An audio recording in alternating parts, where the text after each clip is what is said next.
Escala en París, Aida Palau. Bienvenidos a todos a este espacio de Radio Francia Internacional y France 24.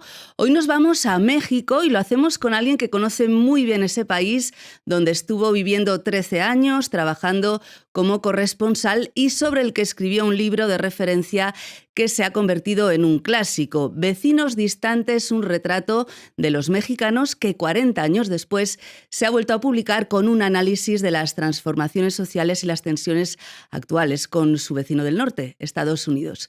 Hoy hace escala en París Alan Reading. Muchísimas gracias, Alan, por estar con nosotros. Gran gusto. Bueno, Alan Reading o Alan Riding, ¿eh? Los dos nos valen. Periodista y economista británico con una larga trayectoria como corresponsal para The New York Times, The Financial Times, The Economist. Ha trabajado en México y también los últimos años en París con una destacada cobertura de la política internacional y del mundo cultural. Vecinos distantes se publicó por primera vez en 1985, tuvo muchísimo éxito. Hubo 36 reimpresiones, he leído, entre el 85 y el 2000, y también creo bastante polémica porque era un retrato agudo del sistema político mexicano que a algunos no les sentó muy bien. Este año el Grupo Planeta ha lanzado una nueva edición bajo el sello Ariel, con prólogo del ex canciller de Vicente Fox, Jorge Castañeda, y un epílogo de casi 60 páginas. ¿Por qué decide revisar su libro 40 años después de esa primera publicación? Bueno, primero fue Planeta que decidió, pero yo acepté la idea con mucho entusiasmo, porque yo he continuado a ir a México mucho y seguía todo y había una especie de, después del último epílogo del año, la última edición del año 2000, había una especie de enorme espacio y sobre todo había dos personas que decidieron que se publicara este libro. Uno se llama Andrés Manuel López Obrador y el otro se llama Donald Trump.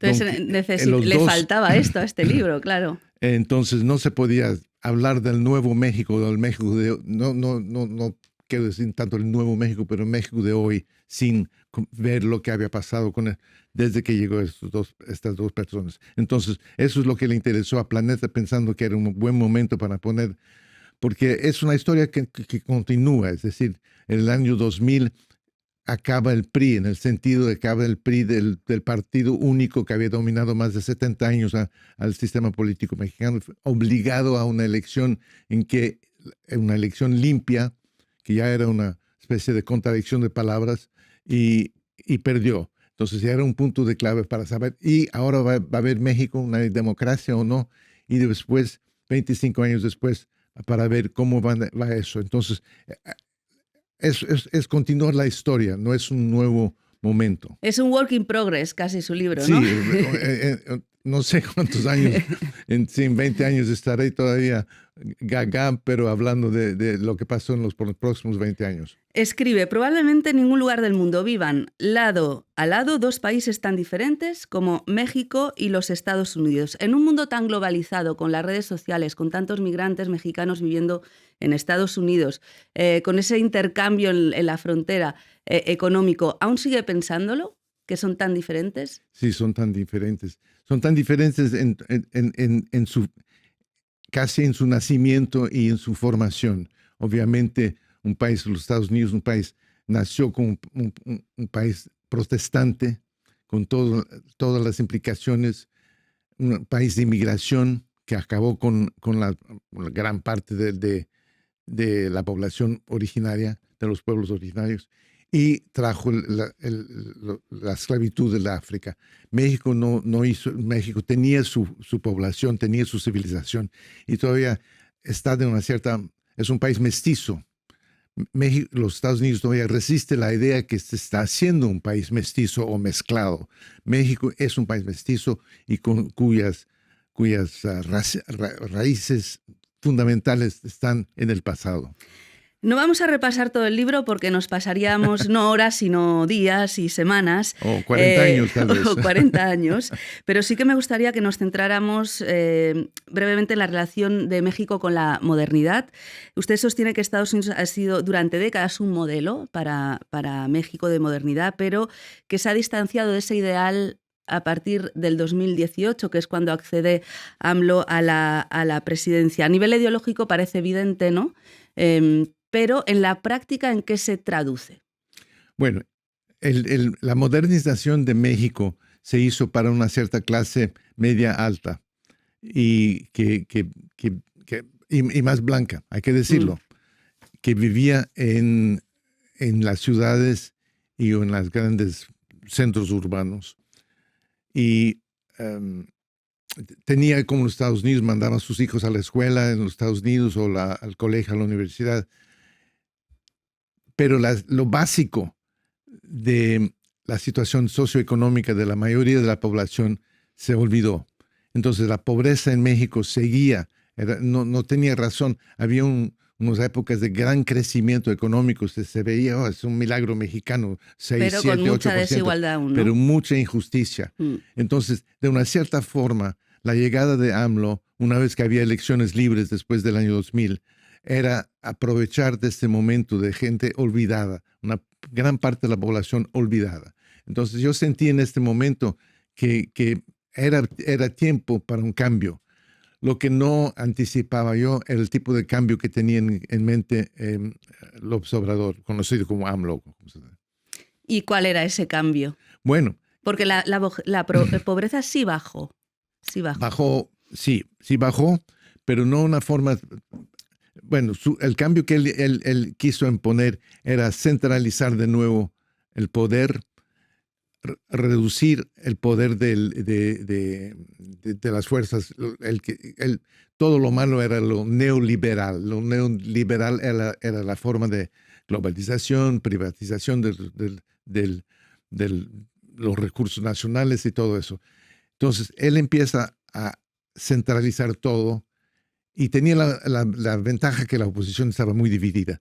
Entonces, con eso, sin decirlo, era recrear el PRI. Recrear un PRI tal vez menos corrupto, pero que permitía que el centro, según él, gobernaba para los pobres. Y con eso, y luchó un poco bajó la pobreza en un cierto sentido porque regalaron mucho, aumentaron los salarios mínimos, las pensiones y todo eso. Pero eso no era una forma estructural de cambiar la economía, era una manera de reparto,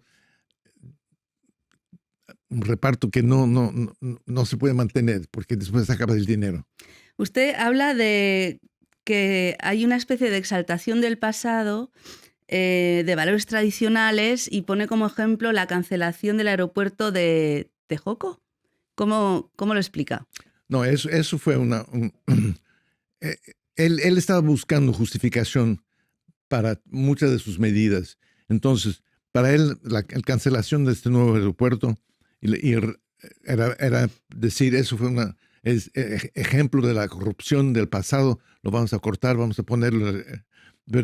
Pero en vez de construir un aeropuerto nuevo en un lugar lógico, agarra una vieja pista aérea de la Fuerza Aérea y crea un nuevo edificio, un nuevo aeropuerto allá. Y no está funcionando, nadie quiere, está muy lejos y mal comunicado, ¿verdad?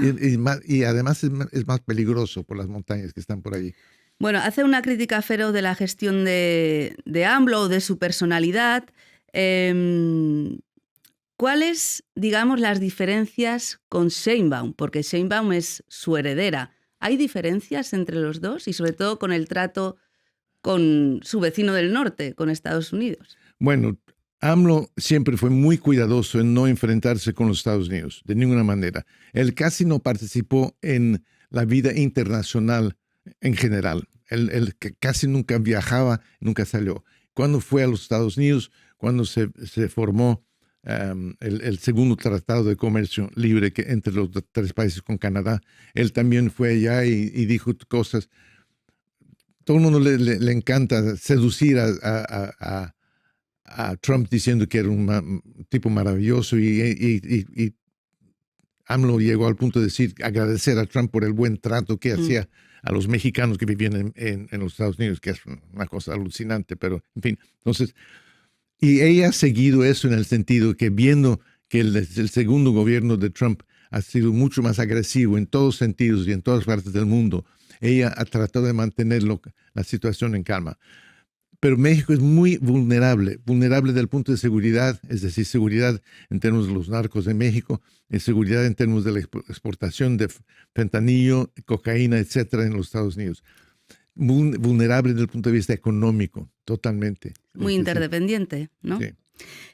Con el tema justamente de la lucha contra el narcotráfico, el chantaje migratorio, ¿cómo definiría el manejo que está haciendo Sheinbaum?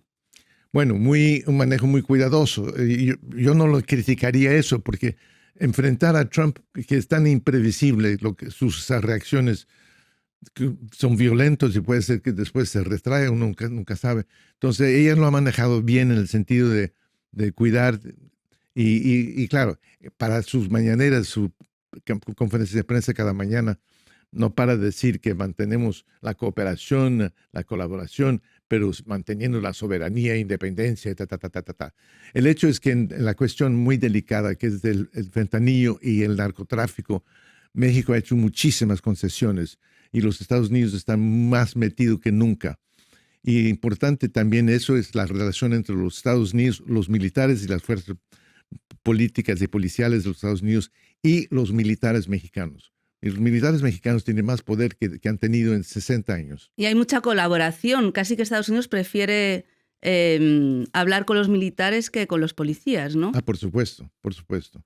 Y sobre todo dentro de los militares, exclusivamente con la Marina. Con la Marina. Si tuviera que escribir este libro, Vecinos distantes desde cero hoy, porque ya no nos queda mucho tiempo, ¿cuál sería el eje central del libro? ¿Lo escribiría igual? Es una pregunta muy difícil porque me han preguntado cuando dije estoy sacando una nueva edición del libro, pensaba que yo iba a reescribir todo el libro, no era imposible. Yo creo que el primer libro que salió en el 85 es una foto de los años de la buena época del PRI en el sentido del auge económico, y ya era preparando por la crisis, porque en 82 una enorme crisis económica que estalló finalmente en la caída del PRI en el año 2000. En el año 2000 era decir, bueno, ¿y ahora qué? ¿Y ahora qué va a pasar? Después de la hegemonía del PRI, ¿qué pasa? Y 25 años después estamos de nuevo en el ¿ahora qué? Porque será posible que la Sheinbaum va a poder crear este nuevo partido único que soñaba AMLO. Veremos. Bueno, veremos y esperaremos otro epílogo, otra edición. Muchísimas gracias, Alan Reading, periodista, economista y autor de Vecinos distantes, que se acaba de reeditar. Le deseamos lo mejor. Gracias. Gracias a ustedes por habernos acompañado. Ya saben que también nos pueden seguir por internet en rfimundo.com y en france24.com. Hasta pronto, amigos.